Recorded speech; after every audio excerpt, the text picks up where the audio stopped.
හරිද? පගයතෝ දැනගනි. පුතුව ගන්න එපා මට කියලා විල්ලා. කැස්සේ මොකටද කැස්ස? සාමාන්‍ය කැස්සක්ද අසාමාන්‍ය කැස්සක්ද කියලා මම දන්නවා. ඔබ අහිනකොට ඒක තමයි මම මෙතනට ඇවිල්ලා බෝ කෙන්නුවේ. පුතුව ගන්න එපා මට කියලා විල්ලා. තේරුණාද? තෝගේ මොනාරි ප්‍රශ්නයක් තියෙනවා නම් ඇවිල්ලා කතා කරලා මම ඒ වෙනවද?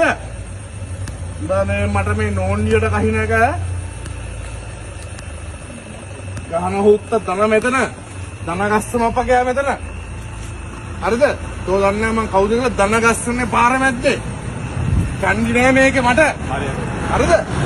මේක චන්දි නෑ මම තමයි ලයිසන් කන්ටි මම එච්චයි මේ පොලිසියෙන් ඔක්කොම තමයි ලයිසන් කන්ටි බල චන්දි නෙමෙයි හරි මම තනියෙන් ගේම ඉල්ලන්නේ බල මේ ඔක්කොම ඉන්නවනේ මම තනියෙන් ගේම ඉල්ලන්නේ හරිද?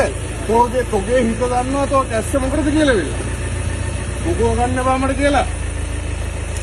තෝ ඕන පගේ අහපන් සිල්ලා කියන්නේ කවුද කියලා මේ ට්‍රැෆික් එකේ සිල්ලා කියන්නේ කවුද කියලා අහපන්. හරිද? උගෝ ගන්න බා මට කියලා වෙලා. තෝගේ කැස්ස මොකද්ද කියලා තමයි මම හරුනේ අනිත් පැත්තට. මම බීලා ඉන්නේ හරි. හරිද? එහෙම හුකන්න හදන්න එපා. හරිද? එහෙම අගේ ලයින් දාන්න එන්න එපා. හරි?